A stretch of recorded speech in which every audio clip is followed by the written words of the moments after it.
Oi, Fernando, bom dia. Bom dia, Mauro. Bom dia a todo mundo aí do Fórum Café. Vamos falar um pouquinho hoje sobre um assunto que parece indigesto, né? Não só para o governo, como para a mídia hegemônica, né? E até a mídia de esquerda. Então, vamos... Bom, obrigado por ter aceito o convite, Fernando, nessa segunda-feira. Esse tema, ele tem tudo a ver com o atual momento, né? Que é o momento de ataque à Previdência Social. O que é esta história? Explica para nós, de revisão da vida toda. Primeiro, né?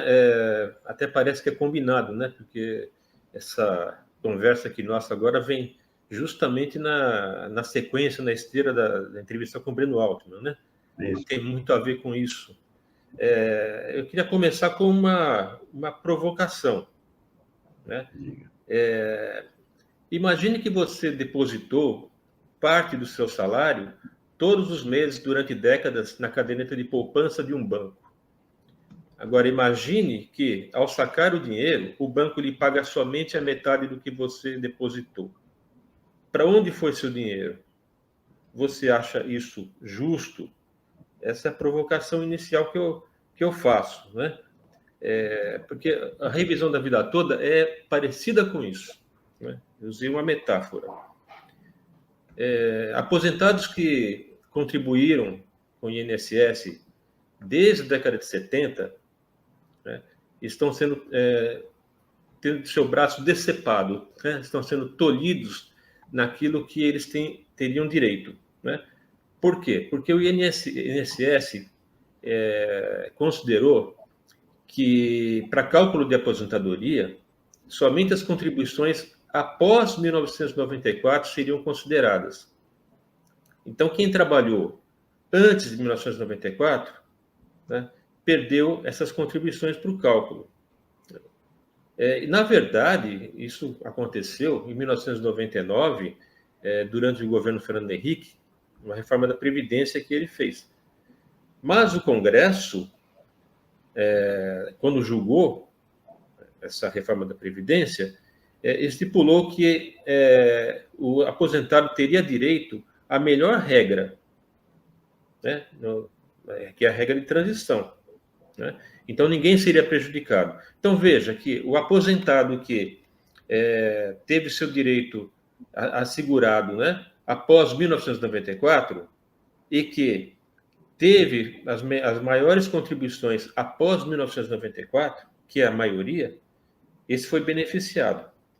Agora, aqueles que, ao começar seu trabalho, né,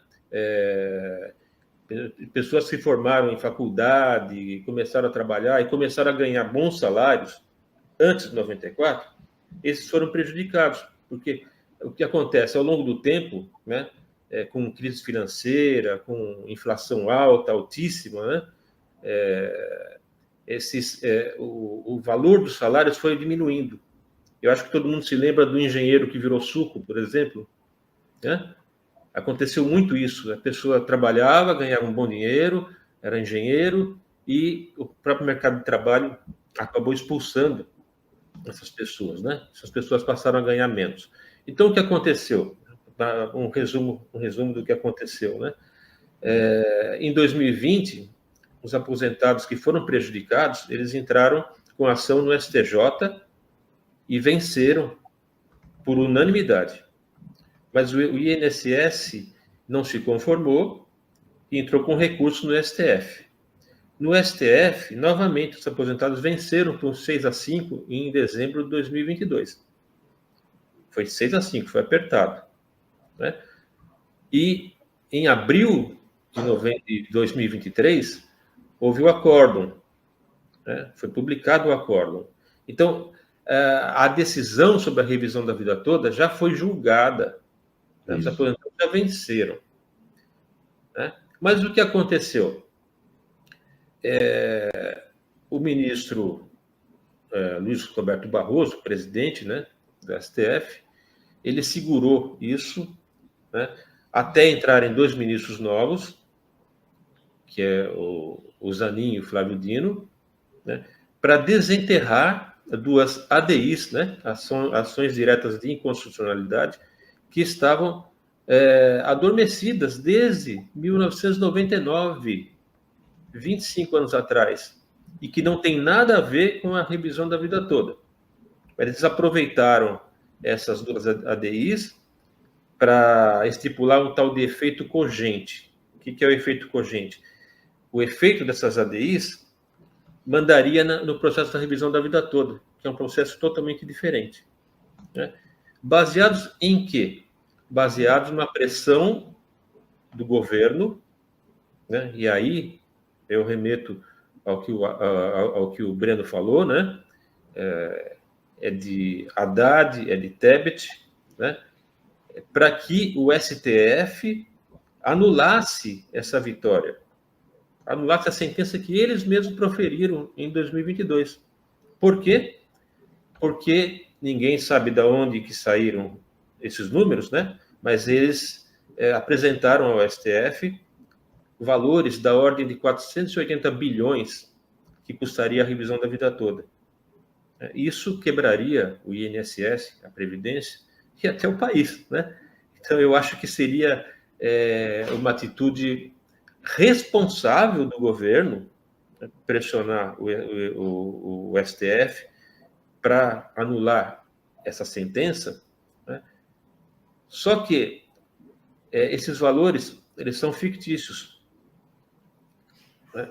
Ninguém se preocupou em verificar ao certo quais são esses valores, né? A não ser o IEPREV, que é um Instituto de Estudos Previdenciários, né, que encomendou um estudo independente de auditores economistas, né, e esse estudo constatou que o custo total da revisão da vida toda, pasme, Mauro, pasme, é somente 3,1 bilhões em 10 anos, ou seja, 310 milhões por ano, e não 480 bilhões, como foi apresentado ao STF.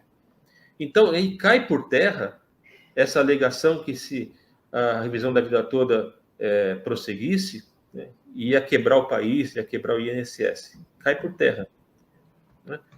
E agora nós estamos nesse impasse, né, porque as ADIs foram aprovadas pelo STF e eles querem, através das ADIs, fazer um remeleixo aí, uma coisa totalmente ilegal, né, de cancelar a vitória, cancelar o mérito, né, o que causa insegurança jurídica muito grande, né, e que causa também uma revolta muito grande entre os aposentados, porque esses aposentados que estão requerendo a revisão da vida toda, né, não estão requerendo para trocar de carro, fazer viagens para a Europa.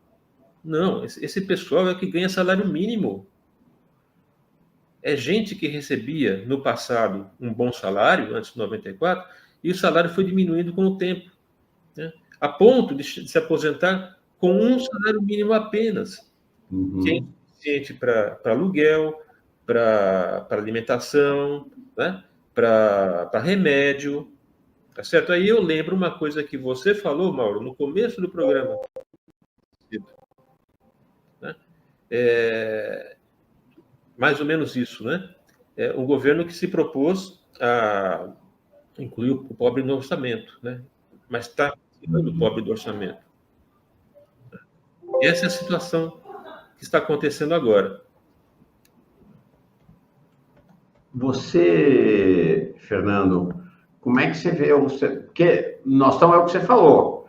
A gente viveu em outros, por exemplo, o Chile. Quando a Previdência Social foi liquidada no Chile, nós tivemos um processo de suicídios em massa dos aposentados, né? Porque simplesmente as pessoas não têm como viver. Não tem como viver. Você acha que, junta essa decisão do STF, junta essa ofensiva que os bancos estão fazendo contra a Previdência, a gente corre risco de ter um cenário assim aqui no Brasil? A gente corre o risco de implodir a Previdência Social, né? Corre esse risco que você está falando e também de implodir a Previdência Social na medida em que ela perde a credibilidade, ela perde a sua importância. na medida que as pessoas mais jovens começam a achar que não vale a pena pagar a previdência no mês, né? Vale a pena ser empreendedor e contratar uma previdência privada, por exemplo, né? E a gente não sabe se esse é o objetivo realmente, né? Está por trás de tudo esse objetivo de implodir a previdência social, né? A previdência social, pelo que vem sendo alegado, né, por quem quer cortar BPC e tudo mais, é que ela é deficitária, né? Na verdade, ela não é. Todos os estudos mostram que não, né? Ela é superavitária. Ela tem saúde financeira, né? É só se aprofundar nesse campo que a gente vai ver isso aí, né? Agora, a pressão do mercado é muito forte, a pressão da Faria Lima é muito forte, né? Nós temos um ministro que procura agradar o mercado, agradar a Faria Lima, né? Talvez pensando que isso vai dar votos para ele, né? E ao contrário, né? Ele está perdendo votos de 102 mil aposentados, que são os que estão nessa ação, né? E seus familiares e seus amigos, né? Porque isso aí, 102 mil, facilmente a gente pode extrapolar para o número de 1 milhão de pessoas, né? Que podem ser eleitores também. O cenário, portanto, pode ficar dramático, o cenário, então. O cenário pode ficar muito, muito dramático até por causa da insegurança jurídica que isso está trazendo para o próprio STF, né? E tem outra coisa, né? O INSS, ele é criado para quê? Ele é criado para amparar o segurado, o aposentado. Mas o que o INSS faz na prática? Né? Ele trata o aposentado como inimigo. Tanto é que o recordista de ações no STF é o INSS. Né? Então, em vez de amparar o segurado, né, ele vê o segurado como um inimigo, algo que está prejudicando ele. Então, aí ele deixa de pagar direito, ele comete erros em cálculos, tem uma série de coisas que tem processos no STF. Né? Agora, eu queria destacar, Mauro, a mesma coisa, né? Assim como o mercado é inimigo do aposentado, é inimigo da revisão da vida toda, né? A grande mídia também, né? A grande mídia, ela tem trabalhado muito fortemente para que os benefícios sejam cortados, a equivalência do salário mínimo com a inflação seja cortada, né? O BPC, né? Por quê? O capitalismo funciona da seguinte forma, né? O capitalismo, ele suga o trabalhador, né, enquanto ele está vendendo a força de trabalho, né? Quando ele atinge uma certa idade, que é a hora que ele deveria parar e curtir a família, passear, viajar, descansar, fazer tudo aquilo que ele não pôde fazer enquanto ele trabalhava, né? O capitalismo expulsa essa força de trabalho. O capitalismo expulsa, porque ele vai cuspir, né? Vai cuspir o bagaço. Ele chupou até o fim o trabalhador, depois ele vai cuspir o bagaço. Por isso que querem cortar os benefícios do aposentado, né? E a mídia não leva isso em conta, ela não divulga, não fala nada sobre isso, pelo contrário, né? Ela defende que se corte, né? E a gente entende também que a própria esquerda não está dando bola para isso, né? A própria esquerda parece que vê o aposentado como o novo negro do mundo, né? O novo negro do Brasil. É aquele que vai ser discriminado, porque nós enviamos e-mails para todos os parlamentares de esquerda, não houve sequer uma resposta, né?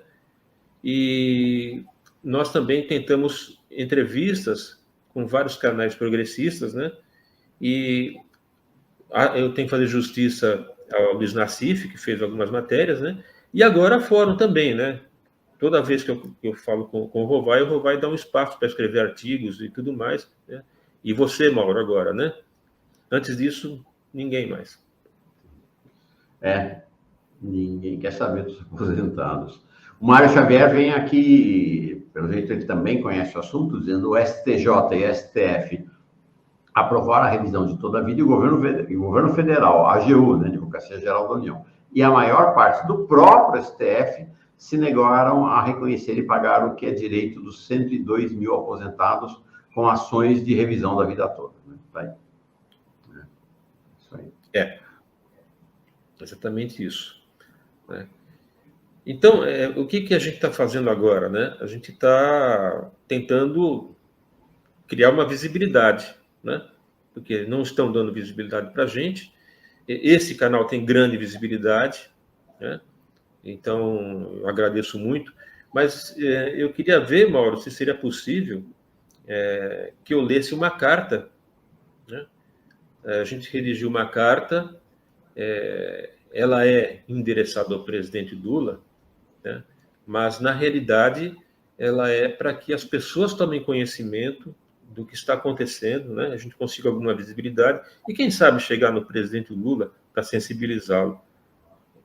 Vamos encerrar, então, essa conversa, esse encontro, essa entrevista com o Fernando Castilho, com a leitura da carta que foi enviada, então, ao presidente Lula. Fala, Fernando. Bom, o título é Carta Aberta dos Aposentados da Revisão da Vida Toda ao presidente Lula.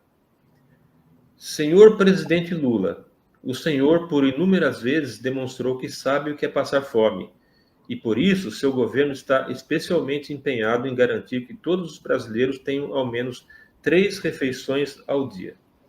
Porém, o senhor realmente sabe o que é estar aposentado, com mãos que se tornaram rudes pelo esforço, com costas que se curvaram sob o peso dos anos e com dores que se tornaram nossas companheiras constantes após trabalhar por 50, 60 anos, recebendo como aposentadoria apenas um salário mínimo ou pouco mais?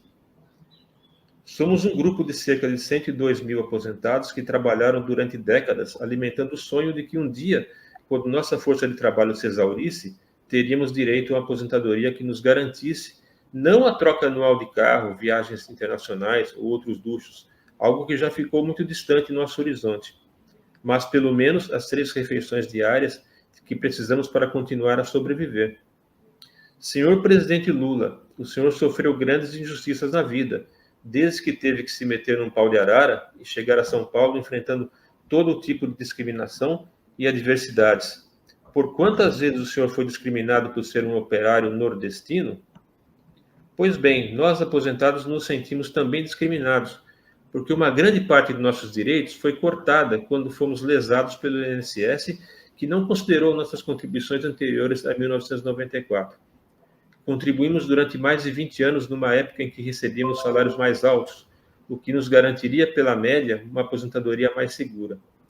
Como esses mais de 20 anos não foram computados, sentimos como se tivéssemos um braço decepado. Senhor presidente Lula, o senhor sabe o que é ser preso injustamente sem provas. Não se deu por vencido e conquistou novamente o direito de caminhar com a cabeça erguida. Nós também sabemos que é injustiça, e por isso não nos demos por vencidos e ingressamos com uma ação no STJ chamada de revisão da vida toda. O tribunal, por unanimidade, reconheceu o nosso direito. O INSS, ignorando seu erro, recorreu ao STF, que nos garantiu nova vitória em 2022 por 6-5. Portanto, entendemos que a Suprema Corte deste país corrigiu a injustiça. O senhor percebe o quanto, assim como o senhor, fomos resilientes? Porém, a alegria durou pouco. O STF, munido de uma informação falsa de que a revisão da vida toda acarretaria um rombo financeiro da ordem de 480 bilhões de reais, utilizou de um artifício para anular a sua própria decisão de 2022. Chegou ao cúmulo de aguardar a entrada de 2 novos ministros para desenterrar 2 ADIs de 1999 para utilizá-las contra nós. Assim como o senhor recusou a indignidade de voltar para casa com uma humilhante tornozeleira, recusamos também essa humilhante injustiça. Uma auditoria de alto nível foi contratada pelo IEPREV, Instituto de Estudos Previdenciários, para verificar o real impacto financeiro à União. E pasme, senhor presidente, os 480 bilhões de reais são uma falácia. Ou, como afirmou o ministro da Previdência, Carlos Lupe, em entrevista, trata-se de um chutômetro. Os números verdadeiros são da ordem de apenas 3,1 bilhões de reais a serem despendidos em 10 anos. Portanto, anular a revisão da vida toda agora deixa de ser uma preocupação atuária para passar a ser algum tipo de punição. Como afirmou recentemente o ministro Barroso, quem insiste em ações no STF é oportunista. Senhor presidente Lula, pode não parecer, mas nós aposentados representamos também, grosso modo, um programa social, na medida em que movimentamos a economia e muitos de nós, mesmo recebendo tão pouco, somos arrimos de família. Por isso merecemos respeito. Disso tudo que foi exposto, destacamos as consequências caso o mérito a nosso favor, seja julgado e com o acordo publicado seja anulado. Será cometida em plena gestão de um governo voltado para os mais pobres, uma das maiores injustiças já cometidas contra o grupo vulnerável, invisibilizado e ignorado de que se tem notícia em nosso país. O STF, ao ignorar a Constituição, as próprias jurisprudências e seu próprio regimento interno, cria para si um enorme problema para todos os futuros julgamentos da Corte, uma imensa insegurança jurídica. Teremos que continuar a fazer bicos para complementar nossa renda até que um dia já não haja forças para isso, contrariando o artigo 5º da Constituição. Senhor presidente Lula, queremos afirmar e reafirmar que o que buscamos não é piedade nem esmolas, mas sim tão somente o reconhecimento do nosso direito. Queremos nosso braço de separo de volta. Por isso, senhor presidente Lula, dadas as nossas limitações por sermos um pequeno grupo de apenas 102 mil pessoas, vulnerável, invisibilizado pela grande mídia e tratado como desprezível pelo mercado financeiro, através dessa carta, recorremos ao Senhor, nosso grande exemplo de triunfo contra todas as injustiças já sofridas. Que nosso direito seja preservado. Isso aí. Tá aí a carta.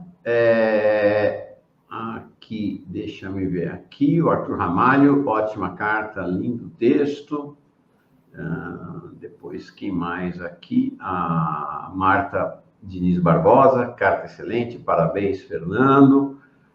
Quem mais? A Marilanova Silvério, sou aposentado, Marilanova, desculpa, e votei no Lula. Espero, dentro de alguns dias, não vir a público e dizer que me arrependo de ter dado esse voto. O Mário Xavier, que já tinha escrito aqui, esta carta aberta expressa com precisão e detalhes a situação dos aposentados e lesados pelo INSS, e o presidente Lula precisa dar atenção urgente ao tema 1101, na verdade 1102, ele corrigiu logo depois, do STF determinar o pagamento pelo INSS. Legal. Fernando, muito obrigado pela tua presença, estamos juntos e vamos seguir acompanhando esse assunto, sem dúvida nenhuma. Um grande abraço, boa semana para ti, Fernando. Eu agradeço, Mauro, agradeço a sua sensibilidade, a oportunidade de dar voz a gente, né? A visibilidade que está nos dando, e agradeço aos ouvintes, aos internautas que estão participando. Muito obrigado. Um abraço, boa semana.